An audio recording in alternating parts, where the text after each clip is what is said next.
the first thing that came across my radar is something that we talked about a few months ago. We talked about in February. The Trump administration floated this religious liberty executive order. And at the time, it was quickly tucked away, and it was credited to Ivanka Trump and Jared Kushner because they said that this is not good.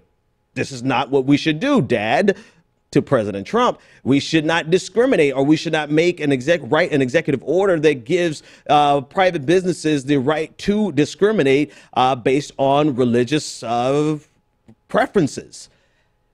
Well, it disappeared in February, and according to Politico, President Trump is inviting conservative leaders back to the White House on Thursday.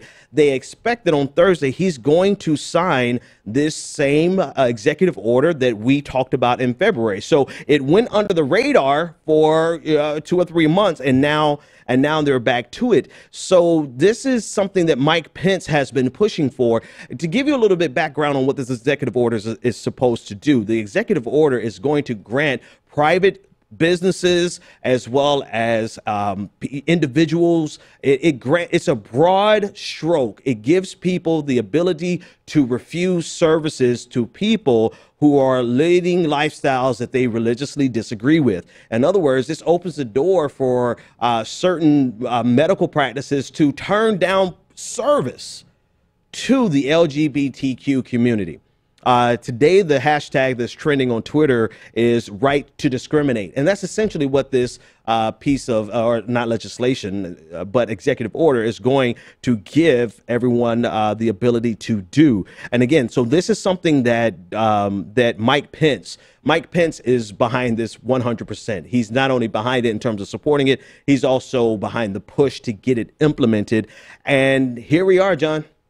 Here we are. I mean, this to me, this really elevates. This raises the ante, because this is I don't want to say beyond the pale, because Trump is doing so much. What's your take on this?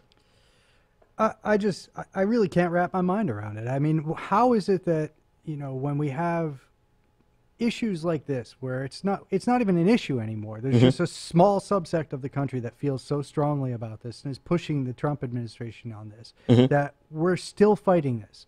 And it blows my mind that we are still fighting this. It's a small group, but it's a very vocal group, right? Yes, it is. It's a very vocal group, very and the irony, I brought this up so many times, and I'm sure other commentators have brought this up, but these are the same people who fear Sharia law. Yes.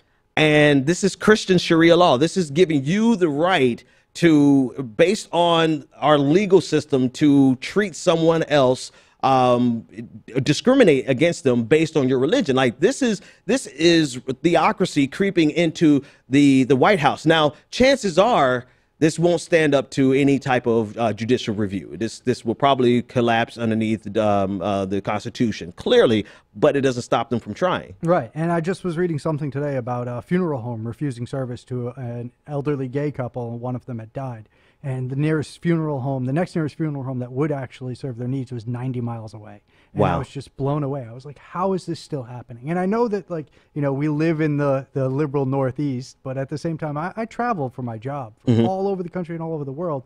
And I really didn't meet too many people who cared so vehemently about this issue as to make it like this. Most of the people that I interacted with on both sides of the spectrum were, to each their own. Let them have whatever. And that's asking too much, right? It's entirely asking too much to live and let live. It's asking too much for you to see. Here's the difference. So I'm religious, for the most. Yeah, I think I'm still religious, even though I've been chased out of a couple churches, but that's neither here nor there. I'm not.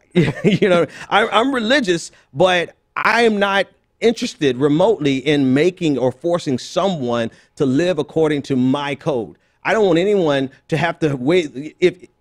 This is not only constitutional, but it's also religious, right? It's also based on our faith. Like, even this is what Mike Pence is trying to do here, and what Donald Trump is going to help him to do, is both unconstitutional, but it's antithetical to their own religion, right? Because you can't force anyone to live a certain way and expect that to be, pious or acceptable, right? Everything that you do in Christianity has to be voluntary.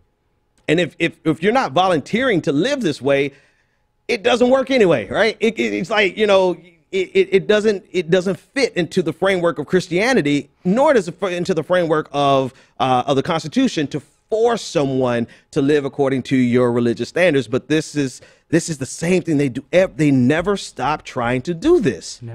Never. And I mean, thankfully, I'm almost certain that this would 100% be overturned, just like all of his Muslim bans, all of his attempts at Muslim bans. So, you know, maybe this is just another opportunity for Donald Trump to realize that he cannot rule by edict.